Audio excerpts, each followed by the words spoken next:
Magandang araw, magandang buhay. Lalong-lalo na sa ating mga minamahal na mga senior citizens. Mga lolo at lola, sa araw na ito ay ipapaalam ko sa inyo ang mga dapat ninyong malaman na balita ngayong April 14, 2025. And that is Monday. Dahil sa April 14 po ay may magaganap na pension release para sa ating mga qualified senior citizens na pensioner sa Social Pension for Indigent Pensioners. Attention sa lahat ng mga senior citizens. Social Pension April 14, 2025 payout schedule, alamin natin ang buong detalye sa balitang ito.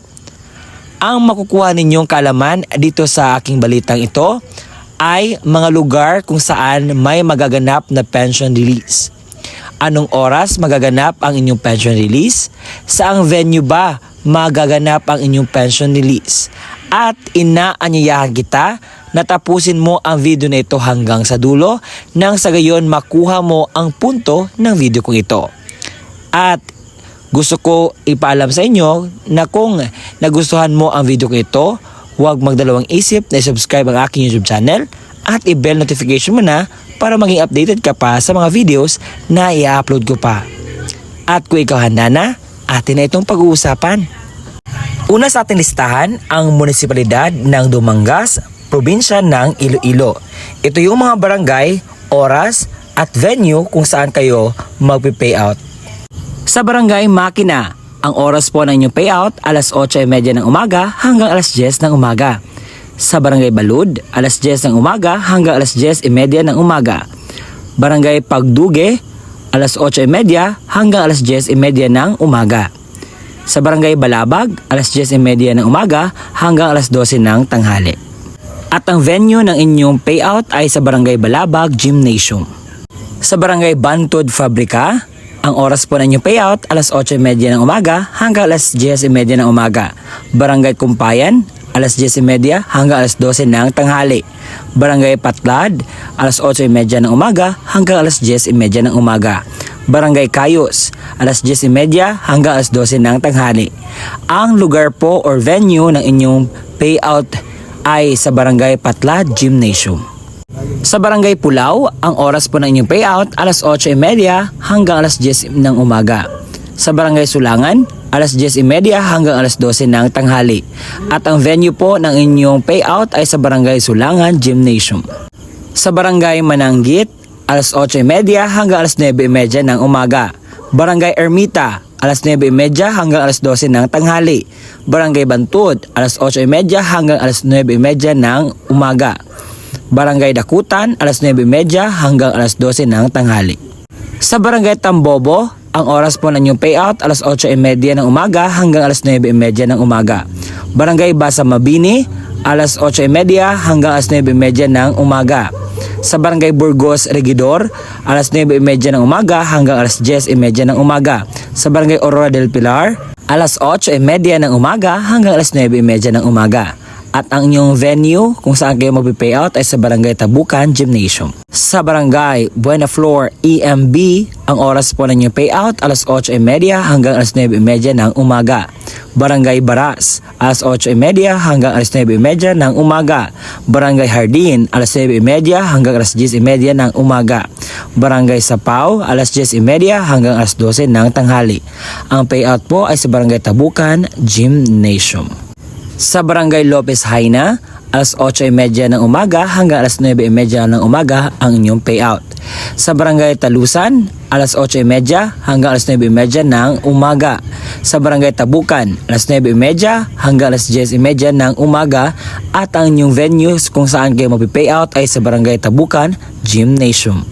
Sa Barangay 2, Poblacion Haro Leyte, mayroon po kayong social pension payout April 14, 2025 sa Barangay Hall nyo po magaganap.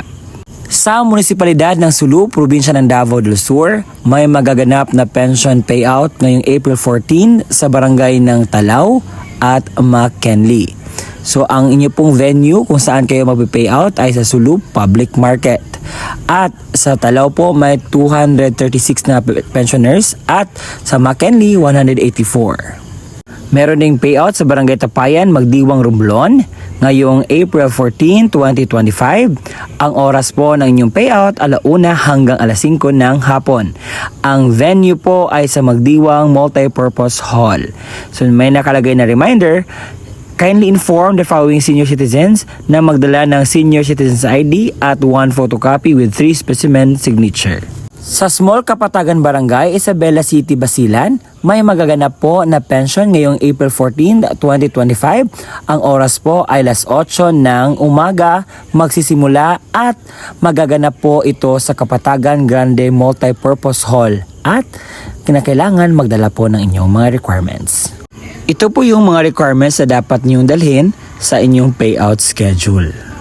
At lubos kitang inaanyayahan na kumpletuhin lahat ng mga dokumento na kinakailangan para makuha po ninyo ang pensyon. Dahil hindi po iproproseso ng personnel kapag kulang po ang dokumento. Kailangan nalaman nyo na kung yung dapat yung gagawin. At ngayon na nakita nyo ang video nito, ito yung dapat na pamaraan or dahilan na kukuha kayo ng mga requirements.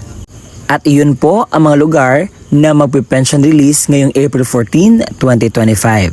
Nasanay, sapat po ang mga impormasyon na inyo napakinggan dito sa aking vlog. At kung hindi nyo po nakita ang inyong lugar na mayroon po magaganap na pension release, magbibigay po ako ng mga uploads or updates patungkol dyan. Pero kung hindi ko nakita lahat ng mga lugar po dahil hindi ko alam yung mga ibang lugar, baka hindi sila nagpo-post ng kanilang schedule ng payout sa anong tawag dito, social pension, pwede nyo pupuntahan ang inyong barangay nang sa gayon meron kayong idea or update patungkol dyan. Ang nakita ko lamang po ay mga schedule na na-post mismo ng kanilang mga barangay. Siguro ang mga barangay ninyo ay nag-post, hindi ko lang nakita ang mga page nila. Kaya naman kung kayo po ay gusto nyong malaman, you can add sa mga barangay officials dyan sa inyo. Magtanong kayo kung ano ba yung update sa social pension for indigent pensioners na payout nang sa meron kayong idea. At kung ang video na ito ay nakita ninyo na relevant, so you can share this to someone ng mga senior citizens na nangangailangan po ng dagdag kaalaman. Dahil may nakita akong nag-post ng aking or nag-share ng aking link patungkol sa social pension payout at marami po ang naliwanagan na, uy, may pension payout pala.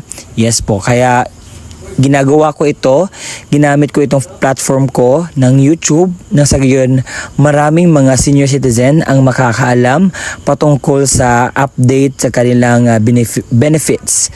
Oo, inaantay ko pa nga yung Universal Social Pension dahil kahit may SSS pension ka or GSIS or honorarium or ano yung tinatanggap mo, mayaman ka, mahirap, as long as you are senior citizens, you are qualified. Kasi itong social pension for indigent pensioners, pinipili lamang po ang mga mabibigyan. So kagabi, nag-mention ako yung mga dapat nating malaman patungkol sa social pension, and I know that the information na binigay ko is tama at tumpak at enough para sa dagdag kaalaman po ng ating mga senior citizens patungkol dyan. At ako po muli, si Ruel Mendoza Tanyo, nagpapasalamat sa inyong walang sawang pagsusuporta, pagpapanood, pag-share ng aking link, pagpa-comment dito sa aking mga videos.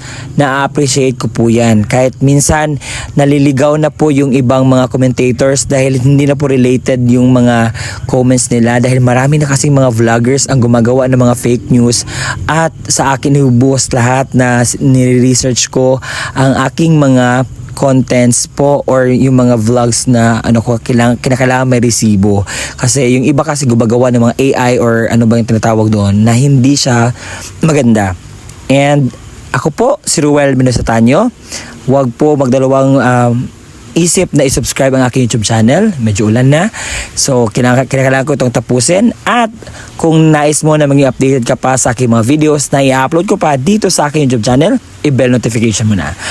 Kapag kasi na bell notification nyo na, ang mangyayari kapag mag-upload ako, mag-pop up yun po sa inyong mga screen.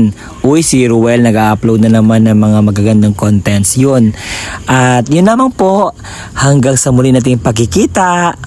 Bye-bye!